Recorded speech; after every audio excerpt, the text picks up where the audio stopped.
নিরাপত্তা, জনবল সংকটসহ নানা প্রতিকূলতায় চালু হচ্ছে না ১০০ থেকে ২৫০ শয্যায় উন্নীত হওয়া নরসিংদী জেলা হাসপাতালটি।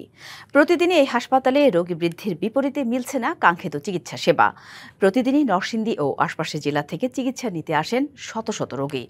শয্যা সংকটের পাশাপাশি অপর্যাপ্ত লোকবলের ফলে যেমন চিকিৎসকরা হিমশিম খাচ্ছেন, তেমনি রোগীরা অভিযোগ করছেন চিকিৎসা না পাওয়ার। তবে নবনির্মিত ২৫০ শয্যার ভবনটি চালু করা গেলে শয্যা সংকটের পাশাপাশি উন্নত চিকিৎসা মিলবে বলে প্রত্যাশা সেবা প্রত্যাশীদের। সেখানকার আরো খবর জানাতে আমাদের সাথে সরাসরি যুক্ত হয়েছেন সহকর্মী তোফায়েল আহমেদ স্বপন।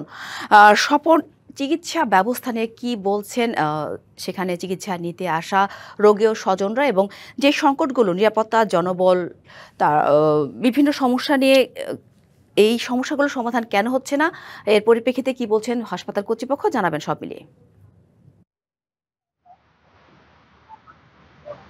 সাথী, আপনি যেমনটা জানাছিলেন যে দীর্ঘ বছর ধরে কিন্তু নরসিংদী যে ৬টি উপজেলা রয়েছে, এই উপজেলা ছাড়াও কিন্তু আশপাশের বেশ কিছু উপজেলা থেকে, আশপাশ জেলার বেশ কিছু উপজেলা থেকে এই নরসিংদী জেলা ১৪০ জেলা হাসপাতালটিতে চিকিৎসা নিতে আসেন প্রচুর রোগীরা। এখানে আমরা জেনেছি যে প্রতিনিয়তই কিন্তু এই হাসপাতালটিতে ১.৫ থেকে ২,০০০ রোগী গড়ে প্রতিদিন চিকিৎসা নিয়ে থাকেন বহির্বিভাগে। এছাড়াও কিন্তু আপনার এই যে জরুরি বিভাগ রয়েছে, এতে কিন্তু প্রচুর রোগী আছে, যেহেতু একটি ঢাকা সিলেট মহাসড়ক রয়েছে, সড়ক দুর্ঘটনা সহ নানা রোগী কিন্তু এখানে প্রতিনিয়তই রোগী দেখে। আমি এই মুহূর্তে আছি নরসিংদীর ১০০ শয্যা বিশিষ্ট জেলা হাসপাতালে। সেখানে কিন্তু আসলে আমরা যেটা জানি যে দীর্ঘ বছর ধরে সুনামের সাথে এই হাসপাতালটি চিকিৎসা দিয়ে আসলেও এই হাসপাতালে কিন্তু ইউনিভার্সাল কার্ডিয়াক হসপিটাল, আপনার হৃদয়ের আরো কাছে।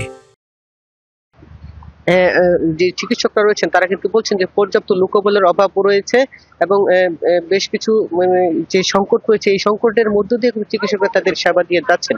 এরপরে কিন্তু সরকার এটি আমলে নিয়ে ২০১৮ সালে এই নরসিংদীর ১০০ শয্যা বিশিষ্ট জেলা হাসপাতালকে ২৫০ শয্যা উন্নীতকরণের প্রকল্প হাতিয়ে নিয়েছে এবং সেই থেকে কিন্তু এটি ২০২৩ সালে কিন্তু ভবনটি নির্মাণ হয়েছে। তবে আমি কথা বলছি এখানকার তত্ত্বাবধায়ক ডাক্তার মিজানুর রহমানের সাথে। তিনি কিন্তু জানিয়েছেন যে পুরোপুরি কাজ সমাপ্ত না হলেও তারা ধারণা করছেন যে আগামী ডিসেম্বর নাগাদ অন্তত বহির্বিভাগটি চালু করা যাবে।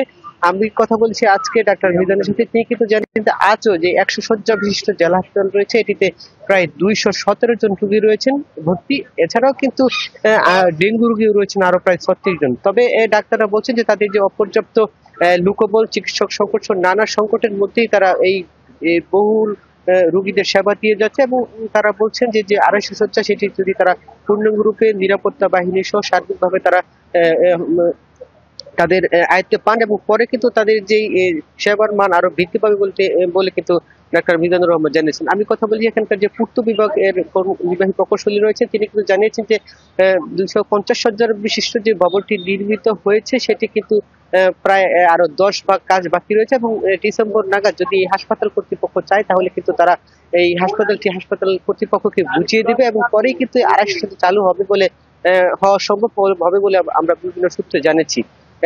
তো আমরা জেনেছি যে শীঘ্র অর্থাৎ ডিসেম্বর কিংবা জানুয়ারির প্রথম সপ্তাহে এই হাসপাতালটির যে ২৫০ শয্যা চালু হবে। এরপরে কিন্তু এই হাসপাতালে যে সকল সংকট রয়েছে এবং রোগীদের যে সকল অভিযোগ রয়েছে, যে সেবা প্রাপ্তি যে সকল অভিযোগ রয়েছে, সেগুলির সমস্যার সমাধান হবে বলে আমাদেরকে কর্তৃপক্ষ জানিয়েছেন। তো সাথী, এই ছিল নরসিংদীর ১০০ শয্যা বিশিষ্ট জেলা হাসপাতাল থেকে সর্বশেষ পরিস্থিতি। ধন্যবাদ স্বপন।